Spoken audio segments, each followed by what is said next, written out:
नमस्कार दोस्तों, आप सभी का स्वागत है target classes with Harish sir में। इस वीडियो में हम बाल विकास एवं शिक्षा शास्त्र से रिलेटेड कुछ अति महत्वपूर्ण क्वेश्चन डिस्कस करेंगे जो आगामी सीटेट की परीक्षा के लिए बहुत उपयोगी होंगे। और जो लोग भी हमारे चैनल पर नए हैं वो चैनल को सब्सक्राइब करके बेल आइकन को प्रेस कर दें, जिससे किसी भी नए वीडियो का नोटिफिकेशन आप लोग को समय से मिल सके। देखते हैं आज का फर्स्ट क्वेश्चन।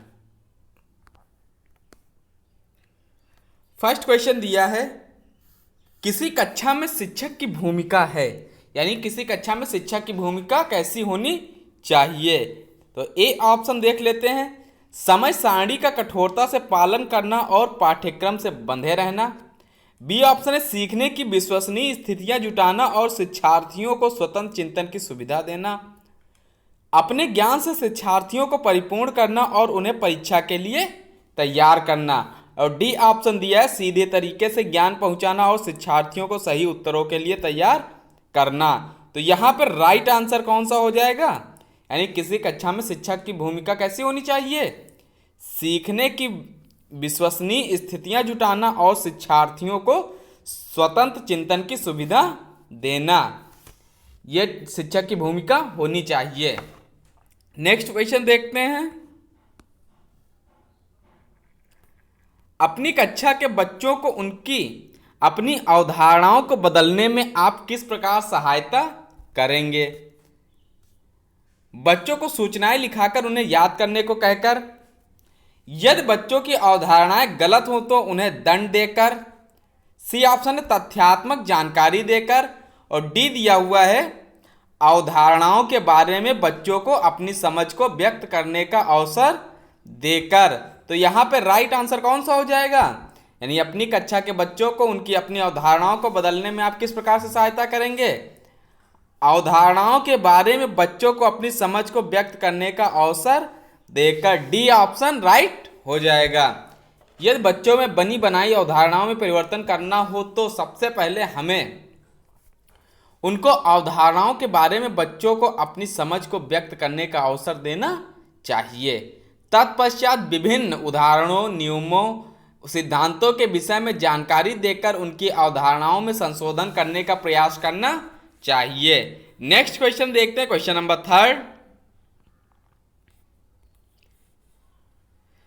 जब वयस्क सहयोग के सामंजस्य कर लेते हैं, यानी जब वयस्क सहयोग से सामंजस्य कर लेते हैं तो वे बच्चे के वर्तमान स्तर के प्रदर्शन को संभावित क्षमता के स्तर के प्रदर्शन की तरफ प्रगति क्रम को सुगम बनाते हैं। इसे कहा जाता है, यानी इसको क्या कहा जाता है, सहयोग देना, सहभागी अधिगम, अहं केंद्रित या अनुकूलन।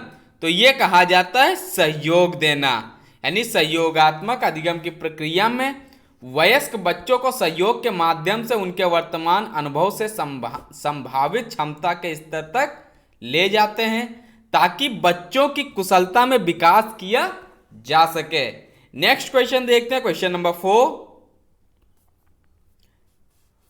शिक्षक डैश के अलावा निम्नलिखित सभी को करते हुए समस्या समाधान को विद्यार्थियों के लिए मजेदार बना सकता है। तो ए ऑप्शन दिया है, जब विद्यार्थी स्वयं से कोई कार्य करने की कोशिश कर रहे हो तो उनसे परिपूर्णता की अपेक्षा करना। बी ऑप्शन है, मुक्त अंत वाली सामग्री उपलब्ध करने, मुक्त खेल के लिए समय देने, और डी दिया हुआ सृजनात्मक चिंतन के लिए असीमित अवसर उपलब्ध कराने। तो यहां पर राइट आंसर कौन सा हो जाएगा, तो राइट आंसर होगा ऑप्शन नंबर ए, यानी शिक्षिका के अलावा निम्नलिखित सभी को करते हुए समस्या समाधान को विद्यार्थियों के लिए मजेदार बनाया जा सकता है। कैसे, जब विद्यार्थी स्वयं से कोई कार्य करने की कोशिश कर रहे हो तो उनसे परिपूर्णता की अपेक्षा करना, यानी जब विद्यार्थी कोई कार्य स्वयं से कर रहे हो तो उनसे परिपूर्णता की अपेक्षा करना। इस तरीके से विद्यार्थियों के लिए इसको मजेदार बनाया जा सकता है। डिटेल देख लेते हैं इसकी। शिक्षक जब विद्यार्थी स्वयं से कोई कार्य करने की कोशिश कर रहे हों तो उनसे परिपूर्णता की अपेक्षा करने के अलावा निम्नलिखित सभी को, जैसे मुक्त अंत वाली सामग्री उपलब्ध कराकर, मुक्त खेल के लिए समय देकर या सृजनात्मक चिंतन के लिए असीमित अवसर उपलब्ध कराकर समस्या समाधान को विद्यार्थियों के लिए मजेदार बनाया जा सकता है। तो तो यहां पे राइट आंसर हो जाएगा ऑप्शन ए। नेक्स्ट क्वेश्चन देखते हैं। एक शिक्षिका अपने विद्यार्थियों की सदैव इस रूप से सहायता करती है कि वे एक विषय क्षेत्र से प्राप्त ज्ञान को दूसरे विषय क्षेत्रों के ज्ञान के साथ जोड़ सकें। इससे बढ़ावा मिलता है, यानी इससे किसको बढ़ावा मिलता है, यानी एक शिक्षिका अपने विद्यार्थियों को सदैव इस रूप से सहायता करती है कि एक विषय क्षेत्र से प्राप्त ज्ञान, यानी एक विषय क्षेत्र से प्राप्त ज्ञान को दूसरे विषय क्षेत्र के ज्ञान से जोड़ सके। तो इससे किस चीज को बढ़ावा मिलता है? पुनर्बलन, ज्ञान के सहसंबंध एवं अंतरण, व्यक्तिक भिन्नताओं, शिक्षार्थी स्वायत्तता। तो ये किसको बढ़ावा मिलता है? ये बढ़ावा मिलता है ज्ञान के सहसंबंध एवं अंतरण को।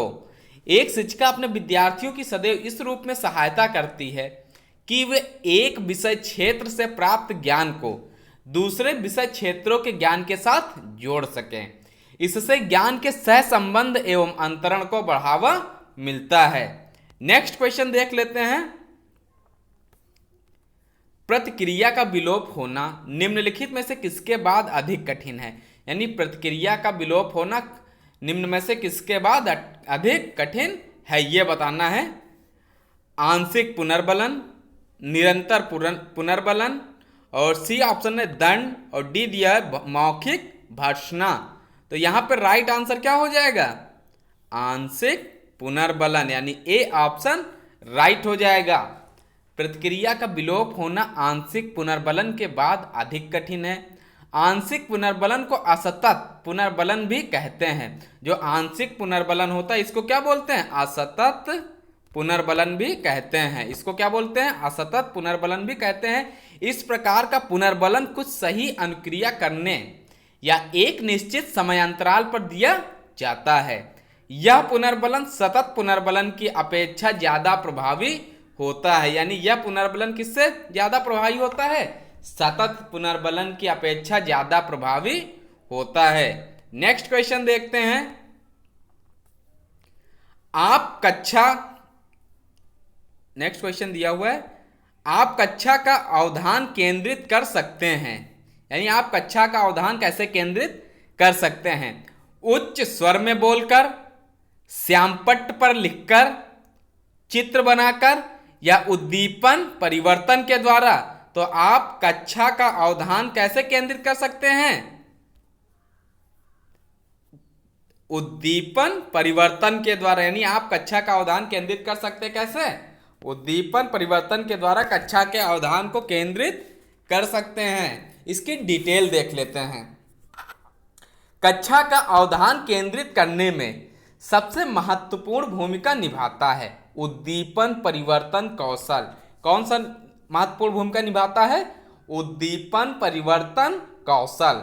उद्दीपन परिवर्तन में विभिन्न शिक्षण सहायक सामग्री का प्रयोग किया जाता है। यानी उद्दीपन परिवर्तन में विभिन्न शिक्षण सामग्री का प्रयोग किया जाता है जो शिक्षार्थियों की रुचियों के अनुकूल होता है। जो विद्यार्थी या शिक्षार्थियों के अनुकूल होता है, जिससे शिक्षार्थियों का अवधान अनायास ही उस वस्तु की ओर केंद्रित हो जाता है। जिससे क्या होता है? जो विद्यार्थी होते हैं उनका अवधान उस वस्तु की ओर केंद्रित हो जाता है। तो यहां पर राइट आंसर हो जाए क्वेश्चन के अकॉर्डिंग ऑप्शन डी। नेक्स्ट देख लेते हैं क्वेश्चन नंबर 8। कोमल शिल्प उपागम संबंधित है। कोमल शिल्प उपागम किससे संबंधित है? रेडियो से, दूरदर्शन से, कंप्यूटर से, या मनोवैज्ञानिक सिद्धांतों के अनुप्रयोग से। DSSB PRT में आया हुआ क्वेश्चन है ये।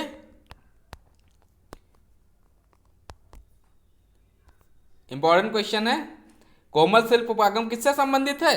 मनोवैज्ञानिक सिद्धांतों के अनुप्रयोग से। डी ऑप्शन राइट होगा। यानी शैक्षिक तकनीकी द्वितीय या कोमल शिल्प उपागम मनोवैज्ञानिक सिद्धांतों के अनुप्रयोग से संबंधित है। ये किससे संबंधित है? शैक्षिक तकनीकी द्वितीय या कोमल शिल्प उपागम मनोवैज्ञानिक सिद्धांतों के अनुप्रयोग से संबंधित है। इस उपागम में शिक्षण व सीखने के मनोवैज्ञानिक सिद्धांतों का प्रयोग किया जाता है, जिससे विद्यार्थियों के व्यवहार में अपेक्षित परिवर्तन लाया जा सके। यानी इस उपागम के द्वारा शिक्षण व सीखने के मनोवैज्ञानिक सिद्धांतों में क्या किया जाता है, प्रयोग किया जाता है। इस तरीके से विद्यार्थियों के व्यवहार में परिवर्तन लाया जा सके। नेक्स्ट क्वेश्चन देखते हैं।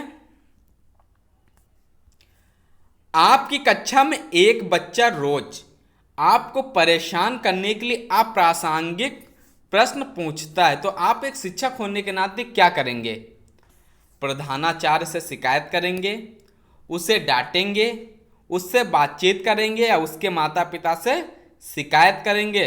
तो एक टीचर होने के नाते आप क्या करेंगे? उससे बातचीत करेंगे, यानी उससे रीजन पता करने का प्रयास करेंगे।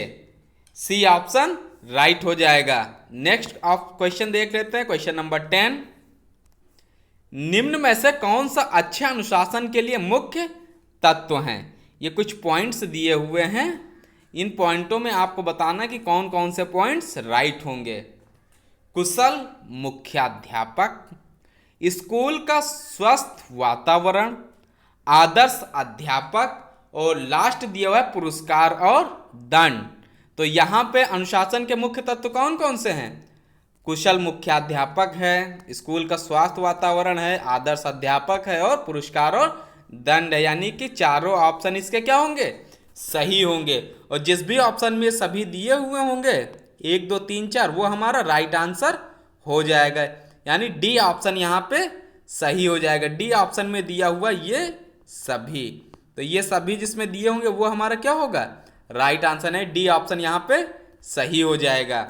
तो ये थे आज के कुछ 10 मोस्ट इंपॉर्टेंट क्वेश्चन। जो लोग भी हमारे चैनल पर नए, वो चैनल को सब्सक्राइब करके बेल आइकन को प्रेस करके ऑल वाले बटन को प्रेस कर दें, जिससे किसी भी प्रकार का जो भी वीडियो अपलोड किया जाता है आप लोग को उसका नोटिफिकेशन तुरंत मिल सके। और वीडियो को कम से कम 5 दोस्तों के साथ में शेयर करिएगा, जिससे उनको भी इसका लाभ मिल सकेगा। प्रेजेंट टाइम में CTET, super TET, KVS PRT, DSSB PRT, TGT, PGT, physical education, ये सारी क्लासेस हमारे चैनल पे चलाई जा रही हैं। और जो लोग अभी तक इन सभी क्लासेस को नहीं देखे हैं वो सभी प्लेलिस्ट में जाकर देख सकते हैं। और सुपर टेट के सारे सब्जेक्ट्स के 14 सब्जेक्ट्स होते हैं, 14 to 14 सब्जेक्ट्स की क्लासेस हमारे चैनल पे आप लोग को मिलेंगी। कुछ वन लाइनर क्वेश्चंस देख लेते हैं जो सीरीज हमारी चल रही थी। इसमें फर्स्ट दिया हुआ है, आर्मी बीटा परीक्षण के प्रतिपादक कौन है? यानी आर्मी बीटा परीक्षण अगर पूछ लिया जाए तो इसके प्रतिपादक हैं आर्थर एस ओटिस।